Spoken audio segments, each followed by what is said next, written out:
Donc, Alors, oui. bonjour. Bonjour. Bonjour Cécile. Ben, on va un coup se reposer et un peu réfléchir. Et donc on a un peu réfléchi aussi aux cultures des aliacées. Donc aliacées, c'est-à-dire oignons, échalotes, ici, échalotes, ail, ail violet, ail blanc si éventuellement, ici c'est l'ail violet. Alors ici, l'ail des éléphants, donc des gros cailloux. Et donc il y a aussi l'ail les oignons de semis. Bon, tout ça, ça fait partie de la famille des aliacées. Et donc depuis quelques temps, depuis quelques années, on s'est rendu compte que parfois on avait des problèmes de conservation des bulbes. Et même ces dernières années, on avait l'impression que les bulbes ne se formaient plus vraiment bien. Et bon, on s'est un peu interrogé là-dessus. Et alors, on avait aussi parfois des moisissures. Donc, moisissures précoces lors de la récolte.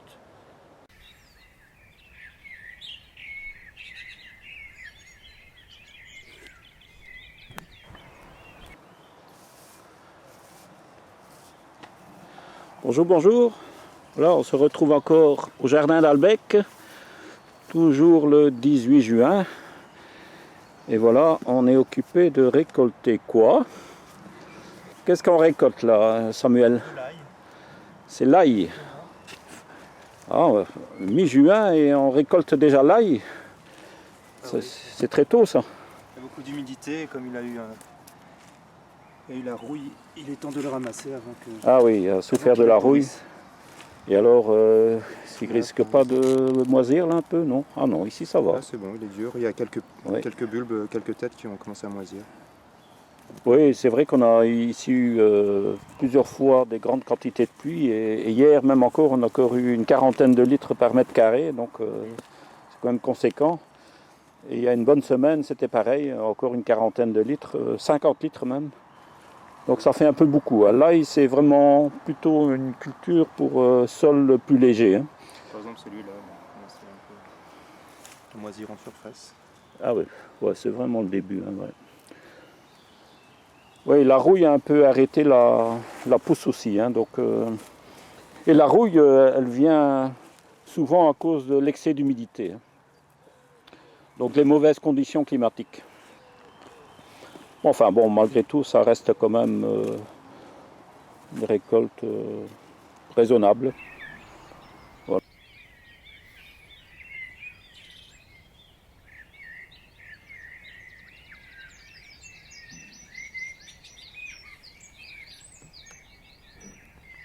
Et même parfois après, lorsque les bulbes étaient entreposés dans des cajots, une partie pourrissait. Donc on a un peu conclu qu'à force d'enrichir le sol avec le fumier, le compost et matière organique, que les terres deviennent de plus en plus riches et que c'était pas vraiment idéal pour les oignons et échalotes. Du coup, on s'est un peu posé la question, est-ce qu'il ne faudrait pas plutôt faire attention de ne pas mettre trop d'engrais à ces endroits-là?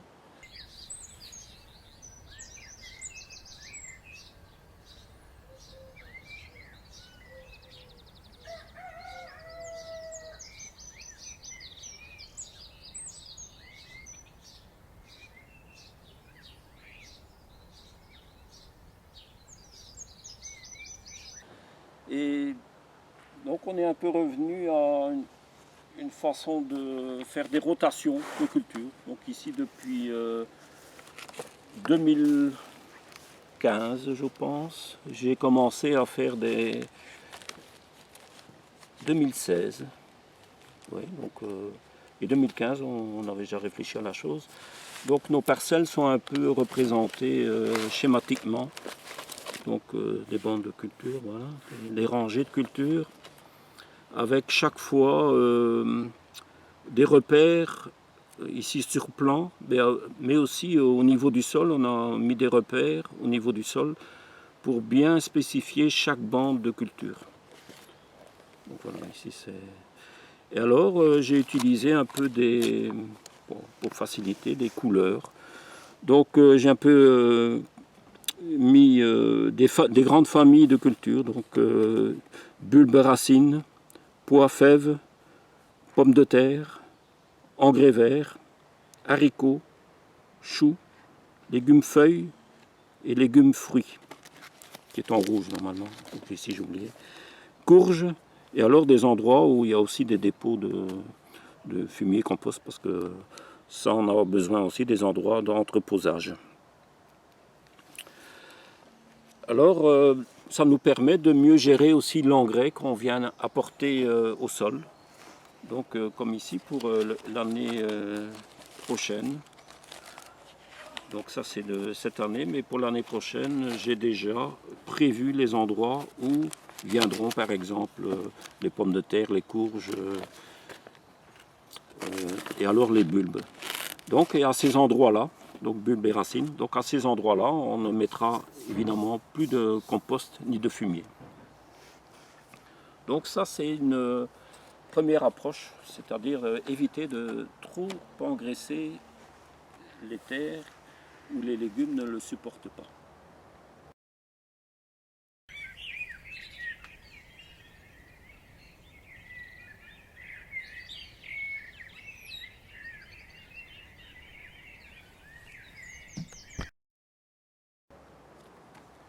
Alors, deuxième réflexion, j'ai constaté que ça poussait beaucoup mieux en terrain sec. Donc tout ce qui est aliacé pousse mieux en terrain sec. Bon, certaines personnes préconisent même d'ajouter du sable et le mélanger à la terre, mais ça représente un travail, un investissement important, et ce n'est pas du tout dans nos idées d'amener des choses comme ça en grande quantité. Donc en fait, il faut un peu faire avec la terre que l'on a. Alors de là, j'ai eu l'idée plutôt de cultiver sur des buttes. Mais réaliser des buttes, ça demande quand même aussi de l'énergie, quand ce sont des grandes buttes. Donc j'ai préféré faire des mini-buttes. Donc les mini-buttes, c'est-à-dire que ce n'est pas plus large que 30 cm et alors pas plus haut que 10 cm. Donc ça nous permet de faire des mini-buttes. Et ça permet de planter environ 2 rangées d'aliacées sur une butte. Et c'est ça que l'on a réalisé déjà depuis 2-3 ans. Donc par conséquent, c'est beaucoup plus sec et ça nous apporte quand même de meilleures récoltes. Et de plus, cette année, comme cet été il a fait très sec, on a eu juste la pluie au mois de mai-juin. Ça permet aux bulbes de grossir. Et ensuite, lorsque c'est le moment où ils doivent mûrir, donc fin juin, début juillet, il y a une sécheresse qui s'est installée et le mûrissement a été optimum. Et en plus, au sommet d'une butte, donc c'était vraiment l'idéal. Donc on va reproduire ça pour les années à venir. Donc bon, c'est pas compliqué à faire, on fabrique la butte avec une houe, on raffermit au râteau. Et voilà, il suffit simplement de planter les bulbes sur cette mini-butte. Et ça apporte beaucoup de solutions à nos problèmes. Donc il faut dire aussi que nous sommes ici au nord-ouest de la Belgique, donc c'est-à-dire un endroit où traditionnellement il pleut quand même assez bien, et surtout l'hiver. Donc par exemple pour l'ail qui est planté par ici avant l'hiver, donc c'est aussi un plus de le mettre sur butte. Donc ça permet de passer l'hiver plus au sec que si c'était planté sur un sol à plat. Et voilà, on peut voir qu'ici il n'y a pratiquement pas de moisissure à détecter sur ces bulbes. Alors ce qu'on peut parfois avoir, c'est voilà, une moisissure grise qui s'installe. Et là, les oignons blancs sont beaucoup plus sensibles à ce type de moisissure. Donc les oignons blancs doivent vraiment être consommés assez vite. Donc ils sont un peu sensibles. Voilà, donc ici c'est un oignon qui va devoir être consommé assez vite. Donc on n'a pas ça avec les oignons jaunes, même parfois des rouges, même ici on n'a pas de rouge. Voilà, donc ça c'est beaucoup moins sensible. Donc choisir aussi ces variétés en fonction de type de terrain. Ben voilà, j'espère que voilà, c'est un peu les solutions que l'on a trouvées pour pouvoir continuer à récolter des bulbes. Et il faut dire que cette année, on a eu vraiment une très belle récolte. Tout à fait satisfait. Merci.